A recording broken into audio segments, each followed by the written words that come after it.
Episode 5 की शुरुआत होती है जहां नानहेंग शॉक्ड में बैठा होता है और फुगुई उससे आके पूछता है कि अरे आप पूरे टाइम यहाँ बैठे थे, वो तो जा चुकी है। फिर फुगुई पूछता है कि क्या आप अंदर जाके चेंज करना चाहेंगे, जिसपे नानहेंग बोलता है कि आज जो भी हुआ उसको किसी को मत बताना। जिसपे फुगुई बोलता है हाँ, और फिर पूछता है कि लेकिन मुझे समझ नहीं आया कि आज ही आपने ये सब क्यों किया। जिसपे नानहेंग बोलता है कि मैं देखना चाहता था कि आखिर मेरे और गेमिंग में कनेक्शन क्या है। तो जिसपे फुगुई बोलता है तो आप उसको जानबूझकर नहीं बचा रहे थे, क्या वो किसी जादू का इस्तेमाल कर रही है। फिर फुगुई बोलता है नहीं नहीं, ऐसा नहीं होना चाहिए, मैं अभी लॉन्ग माउंटेन जाके एक्सॉसिस्ट को लेके आता हूँ। जिसपे नानहेंग बोलता है कि मुझे और परेशान मत करो। जिसपे फुगुई बोलता है ठीक है। उसके बाद नानहेंग बोलता है कि उस दिन रॉयल गार्डन से ही मुझे कुछ अजीब लग रहा था, और आज भी जब जंगल पर मैं उसे मारना चाहता था और उसका इल्ज़ाम जनरल चू पे लगाना चाहता था, फिर भी चीज़ें ऐसी हो गई। ऐसा लगता है कि ये मिंग चाहे किसी भी खतरे में हो और मैं चाहे जहाँ भी हूँ, लेकिन मेरी बॉडी अपने आप उसे बचाने के लिए वहाँ पहुँच जाएगी। जिसपे फुगुई बोलता है कि इसका मतलब हम ये मिंग को ना तो नुकसान पहुंचा सकते हैं, और हमें ये भी सुनिश्चित करना होगा कि जनरल चू और 18 प्रिंस इसके बारे में ना जाने, वरना वो इसे हमारे खिलाफ इस्तेमाल कर सकते हैं। जिसपे नानहेंग बोलता है इसीलिए तो ये बात सीक्रेट रहनी चाहिए और हमें जल्द से जल्द इसके लिए कोई सोल्यूशन ढूंढना पड़ेगा। जिसपे फुगुई बोलता है लेकिन मिस सॉन्ग तो अभी भी जनरल चू की ही फियांसे है, अगर उन दोनों ने इस बारे में बात की तो। जिसपे नानहेंग बोलता है हाँ, जब तक जनरल चू कैपिटल में है वो हमारे लिए खतरा है। और वो फुगुई को बोलता है कि सेंसर याओ शियांग को ले आओ। इसके बाद हमें दिखाता है कि ये मिंग यान गेट से बाहर जा रही होती है और बोल रही होती है कि बाकी लोग नॉवेल में जाते हैं तो वो अपनी ड्रीम लाइफ जीते हैं, लेकिन मैं हर मुसीबतों से लड़ रही हूँ। और उसके पीछे पीछे कोई चल रहा होता है। तो जब वो जा रही होती है तो एक सोल्जर उसे चेक करने जाता है, जिसके दूसरे सोल्जर उसे रोक लेता है। फिर उसे कहता है कि तुम्हें दिख नहीं रहा है कि उसके पीछे श्वान जिया के कैप्टन जा रहे हैं, 7 प्रिंस का ही एक आदमी। जिसपे दूसरा सोल्जर बोलता है कि ये येमिंग है, और वो और प्रिंस इतनी रात तक साथ थे, इसका मतलब वो दोनों बहुत ही ज्यादा करीबी हैं। फिर येमिंग जा रही होती है कि पीछे से जनरल चू और 18 प्रिंस आ रहे होते हैं, और जनरल चू येमिंग को देखकर येमिंग को रोक लेते हैं और पूछते हैं कि तुम ठीक तो हो। जिसपे येमिंग बोलती है हाँ मैं ठीक हूँ, और तुम प्रिजन से बाहर आ गए। जिसपे जनरल चू बोलते हैं हाँ मैं बाहर आ गया। और येमिंग बोलती है कि जब तक वो नानहेंग तुम्हें सताए ना तब तक अच्छा है। जिसपे जनरल चू बोलते हैं कि आज हमारे मिलने के बाद ही नानहेंग तुम्हें लेके चला गया, मैं परेशान हो गया था। उसने तुम्हें हर्ट तो नहीं किया, मुझे देखने दो। जिसपे येमिंग बोलती है नहीं नहीं मैं ठीक हूँ। इसके बाद जनरल चू येमिंग को अपना एक टोकन देते हैं जो उनकी आंट यानी रानी ने दिया था, और कहते हैं यहाँ तक कि नानहेंग भी इसके सामने बुरा बर्ताव नहीं करेगा। जिसपे येमिंग बोलती है कि अगर ये तुम मुझे दे दोगे तो तुम्हारा क्या होगा। जिसपे जनरल चू बोलते हैं कि मेरे पास तुम्हारा दिया हुआ वो पाउच है ना। लेकिन तभी 18 प्रिंस वहां आ जाते हैं और बोलते हैं कि तुम्हारी और जनरल चू की सगाई बचपन में ही हो गई थी, लेकिन तुम्हारे और नानहेंग की जो र्यूमर्स फैल रही हैं, क्या उसके बाद भी ये वैलिड है। इसके बाद जनरल चू बोलते हैं कि ये मेरे और येमिंग के बीच की बात है। जिसपे येमिंग बोलती है कि अगर नानहेंग आखिरी इंसान भी होगा तो भी मैं उसके साथ प्यार नहीं करूंगी। प्यार तो दूर, हम दोस्त भी नहीं हैं, क्योंकि मैं सबसे अच्छे से जानती हूँ कि वो एक मॉन्स्टर है। तो जब तक जनरल चू मुझे नहीं छोड़ते हैं मैं इन्हें कभी धोखा नहीं दूंगी। फिर जनरल चू येमिंग को वहां से लेकर चले जाते हैं। फिर लाइज हाउस में येमिंग की दोनों दासियां उसके जख्म पर दवा लगा रही होती हैं, तो उसे बहुत ज्यादा दर्द हो रहा होता है। उसके बाद येमिंग बोलती है कि मेरे दिन अब कम ही बचे हैं, मैं मरने वाली हूँ।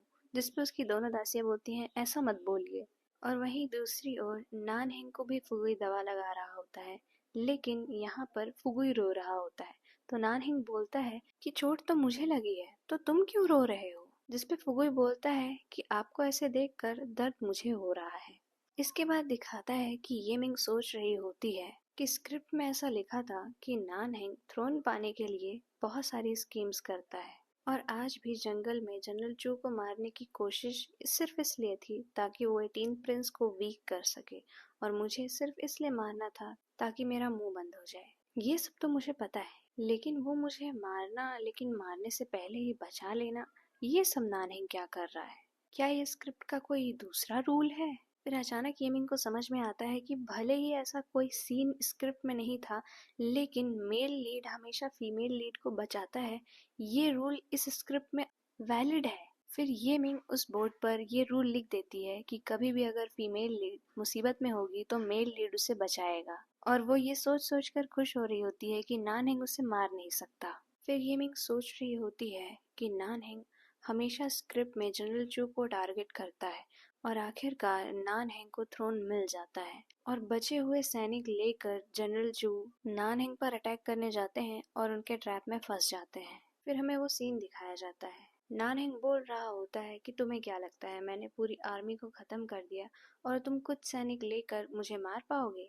जिस पे जनरल चू बोलते हैं कि तुमने अपने खुद के पिता को मार दिया और गलत तरीके से थ्रोन को हासिल किया, इसलिए आज मैं उन सारी चीजों के लिए जस्टिस करूंगा और तुम्हें मार गिराऊंगा। इसके बाद नानहेंग बोलता है कि तुम्हारी होने वाली पत्नी अब मेरी पत्नी है, तुम्हारा भाई मेरे कब्जे में है, और अब मैं तुम्हारी जान भी ले लूंगा।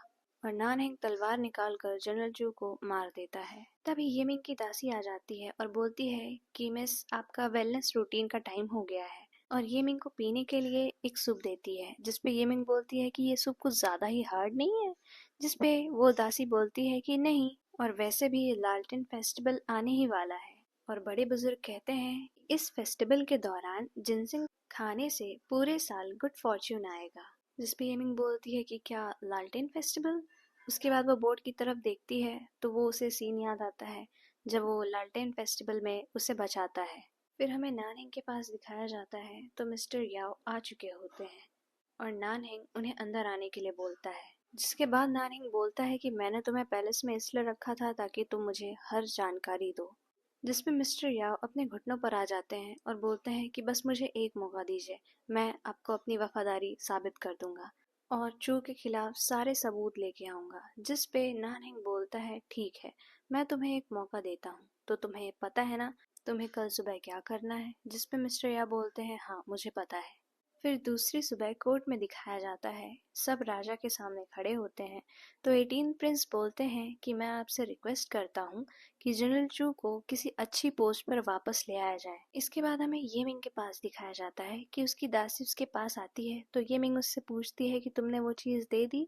जिसपे उसकी दासी बोलती है हाँ, मैंने जनरल चू के असिस्टेंट को वो चीज दे दी, और वो उसके असिस्टेंट के बारे में बताने लगती है। जिसपे येमिंग बोलती है कि असिस्टेंट के बारे में नहीं, क्या जनरल चू ने वो चीज पढ़ी? जिसपे उसकी दासी बोलती है हाँ, उन्होंने वो चीज पढ़ी थी, लेकिन उसके तुरंत बाद उनको कोर्ट में समन कर लिया गया था राजा के द्वारा।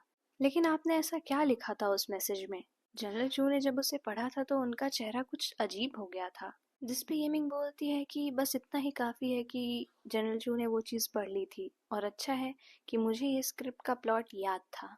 उसके बाद वापस से कोर्ट में दिखाया जाता है जहां नानहेंग इस चीज पे आपत्ति जता रहे होते हैं कि जनरल चू को किसी अच्छी पोस्ट पर रखा जाए। जिस पे राजा उनसे पूछते हैं कि अगर तुम्हें ऐसा लगता है कि जनरल चू को उस पोस्ट पे नहीं रखना चाहिए, तो तुम्हारे हिसाब से उन्हें क्या देना चाहिए? जिस पे नानहेंग बोलते हैं कि जनरल चू को किसी पोस्ट पर रखने के लिए हमें अपने लोगों के बारे में सोचना चाहिए, ना कि अपने पर्सनल चीजों के बारे में। जिस पे राजा बोलते हैं कि अगर एक पोस्ट के लिए एक अच्छे इंसान को चुना जाए तो हम लोगों को ऐसा नहीं बोल सकते कि ये उनके भले के लिए है। जिस पे नानहेंग बोलता है कि जनरल चू की रेपुटेशन पहले अच्छी थी, लेकिन इस बार बैटल के बाद उसकी वजह से बहुत सारे सैनिक मर गए और बहुत सारे आम नागरिक भी मर गए हैं। तो अगर हमने उसे इतनी बड़ी पोस्ट पर रखा तो ये सिर्फ और सिर्फ हमारे लोगों को दुखी ही करेगा। तब तक वहाँ पे जनरल चू आ जाते हैं और वो कहते हैं कि सेवन प्रिंस, आपने कहा मेरी रेपुटेशन अब वो नहीं है, तो आपके पास क्या सबूत है इस चीज का? जिस पे नानहेंग बोलते हैं कि जो इन्वेस्टिगेट कर रही थी, मैं चाहता हूँ कि वो लोग इस पे डिटेल्स दें। फिर हमें दिखाया जाता है कि मिस्टर याओ रास्ते में है, लेकिन वहाँ पे कुछ लोग भी खड़े होते हैं। फिर हमें कोर्ट में दिखाया जाता है तो जनरल चू पूछते हैं कि नानहेंग, हमें कितना और इंतजार करना पड़ेगा? जिस पे 18 प्रिंस भी बोलते हैं कि हाँ, अब तो नून होने वाली है और कितना इंतजार करना होगा। उसके बाद राजा बोलते हैं कि अब मुझे भूख लगी है, और जब किसी को कोई आपत्ति नहीं है तो मैं जनरल चू को प्रीफेक्ट ऑफ द कैपिटल और कमांडर ऑफ द आर्मी बनाता हूँ। फिर उसके बाद फुगुई नानहेंग के पास आकर बताता है कि मिस्टर या को ब्लाइंड फोल्ड कर दिया गया था और उन्हें बहुत ज्यादा मारा गया था। जिस पे नानहिंग बोलता है कि इन्वेस्टिगेशन करने की कोई ज़रूरत नहीं है, ये जनरल चू ने ही किया होगा। लेकिन मुझे ये नहीं समझ में आ रहा कि उसे ये कैसे पता चला कि मिस्टर याओ है कहाँ पे। जिस पे फुगुई बोलता है कि कल रात ये मिंग जनरल चू से मिली थी और आज सुबह ही उनकी दासी पर्सनली जनरल चू से मिलने आई थी। कहीं ऐसा तो नहीं कि उन्होंने ही ये सब। इसके बाद हमें दिखाया जाता है कि जनरल चू ये मिंग के पिता से मिलने जाते हैं और उनसे कुछ बातें कर रहे होते हैं। उसके बाद हमें दिखाया जाता है कि गेट के बाहर नानहिंग भी आते हैं और वो उतरते हैं तो देखते हैं कि वहाँ जनरल चू के आदमी खड़े हैं, जिस पे वही बोलता है कि क्या यहाँ जनरल चू भी आए हैं। फिर हम देखते हैं कि ये मिंग अपनी दासियों के साथ बाहर आती है। उसकी दासियां बोल रही होती हैं कि क्या आपको नानहिंग से डर नहीं लगता है। जिस पे ये मिंग बोलती है कि जब मैंने जनरल चू को वो वर्ड भेजा था तो मुझे पता था कि नानहिंग यहाँ जरूर आएगा। और वो नानहिंग से मिलने अंदर चली जाती है। अंदर जाती है तो जैसे ही नानहिंग वो कप उठाकर चाय पीने ही वाला होता है, तभी ये मिंग उसका कप पकड़ लेती है और कहती है कि ऐसी चाय क्यों पिला रही हो, वो भी सेवेंथ प्रिंस को। जाओ जाकर प्रीमियम टी ले आओ और पेस्ट्रीज भी। उसके बाद वो नानहिंग का कान टच करने जा रही होती है, जिससे वो पीछे हट जाता है। तो वो बोलती है कि फुगुई, मैंने ऐसा नहीं सोचा था कि मैं तुम्हें डांटूंगी, लेकिन ऐसे सब किया जाता है। आज इतनी ज़्यादा ठंड है तो तुम्हें फर कोट लेके आना चाहिए था अपने मास्टर के लिए। इसके बाद नानहिंग फुगुई को बाहर जाने के लिए बोलता है और ये मिंग से पूछता है कि बताओ, तुम मिस्टर चू से मिली थी। जिस पे ये मिंग बोलती है हाँ मैं मिली थी, उनकी और मेरी सगाई हो चुकी है। क्या मुझे आपकी परमिशन की ज़रूरत है ताकि मैं उनसे मिल सकूं? क्या आपके अंडर काम करने का मतलब ये है कि मैं शादी नहीं कर सकती? जिस पे नानहिंग बोलता है कि तुम्हें मुझसे डर नहीं लग रहा है। जिस पे एमिंग बोलती है कि बहुत ज़्यादा डर लग रहा है और वो अपने पास से एक चाकू निकालकर टेबल पर रख देती है और बोलती है कि ये लीजिए और मार दीजिए मुझे। लेकिन मैं तो भूल गई, आप तो मुझे मार ही नहीं सकते हैं।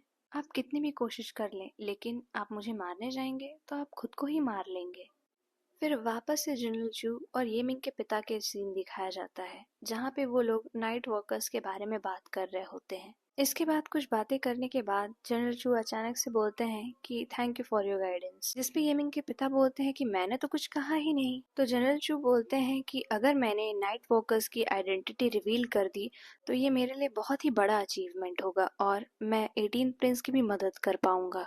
फिर वापस हमें येमिंग के पास दिखाया जाता है, जहाँ नानिंग बोल रहा होता है तो अच्छा तुम इस वजह से मुझसे अब नहीं डरती। लेकिन वो जो तुम्हारी दो दासियां हैं, मैंने सुना है तुम तीनों बचपन से पली बड़ी हो एक साथ बहनों की तरह। मैं तुम्हें नहीं मार सकता, लेकिन मैं उन्हें जरूर मार सकता हूँ। जिसपे ये मिंग बोलती है कि आपको दूसरों की कमजोरी का फायदा उठाना बहुत आता है। उन लोगों ने आपका क्या बिगाड़ा है, अगर आप उन्हें मार देंगे तो ये आपके ऊपर एक और बोझ नहीं हो जाएगा। और तभी ये मिंग एक स्ट्रिंग नीचे खींचती है और ऊपर दिखते हैं कि बहुत सारे बोझ वहां लगे हैं और उसमें एरोज फिट हैं ये मिंग की तरफ। फिर नानिंग पूछता है कि ये क्या है, जिसपे ये मिंग बोलती है कि ये सारे एरोज पॉइजन्ड हैं। फिर नानिंग सोचता है कि ये सब तो ये मिंग की तरफ है और बोलता है कि तुम्हें क्या चाहिए। जिसपे ये मिंग बोलती है कि मैं चाहती हूँ कि तुम अपने पूरे कपड़े उतारो और मेरे सामने घुटने टेको और मुझे क्वीन कहो। जिसपे नानिंग बोलता है तुम पागल हो गई हो। जिसपे येमिंग बोलती हो कि a queen is a queen, तो तुम ये कर रहे हो कि नहीं। और येमिंग वो रिश्ते खींचने जा ही रही होती है कि नानिंग बोलता है कि मैं एक प्रिंस हूँ, मैं सिर्फ और सिर्फ राजा के सामने झुकता हूँ और किसी के सामने नहीं, तुम कुछ और मांग लो। तो जिसपे येमिंग बोलती है कि ठीक है, मैं इसे और आसान कर देती हूँ, अपने कपड़े उतारो और मुझे बॉस बोलो। वैसे भी जितने तीर हैं उसके साथ तो तुम यहाँ से जिंदा बचकर बाहर नहीं जा पाओगे।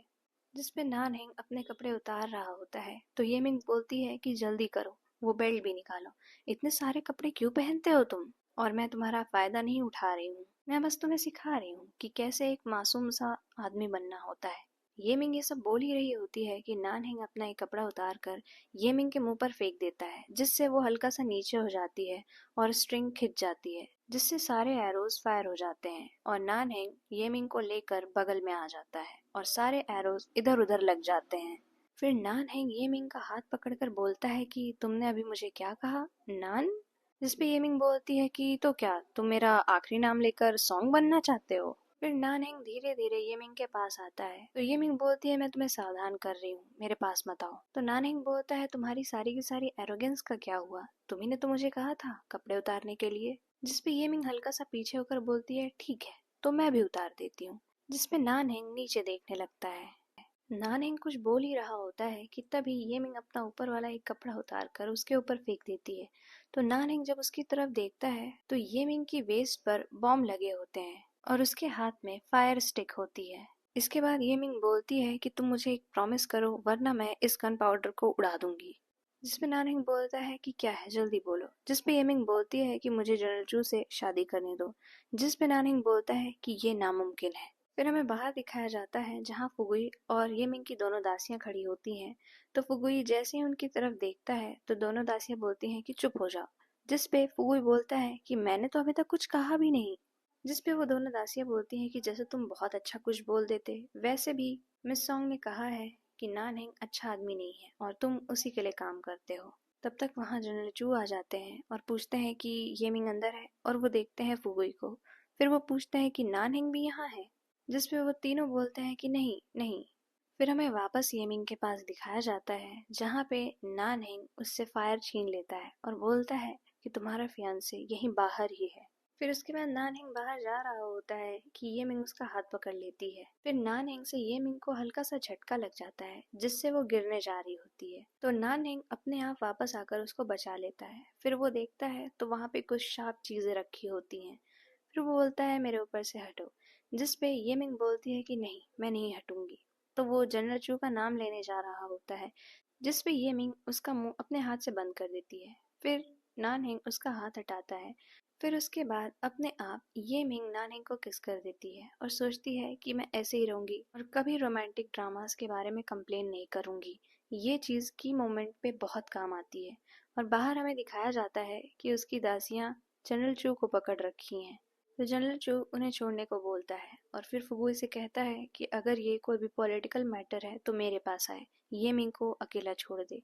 और वो येमिंग के कमरे की तरफ जा रहा होता है तभी येमिंग बाहर आ जाती है और येमिंग जनरल चू को लेके वहां से चली जाती है। फिर हमें कुछ समय पहले का सीन दिखाया जाता है तो वहां हमें दिखता है जैसे येमिंग नानहिंग के ऊपर से हटती है तो येमिंग बोलता है तीसरी बार। तो येमिंग पूछती है तीसरी बार क्या। फिर उसे याद आता है ये उन लोग की तीसरी किस थी। उसके बाद नानिंग बोलता है कि 3 दिनों में तुम मुझे वो दे दो जो मुझे चाहिए तो मैं तुम्हें शादी करने दूंगा, वरना जो उस दिन फॉरेस्ट में हुआ था मैं उसे रिपीट करने के लिए तैयार हूँ।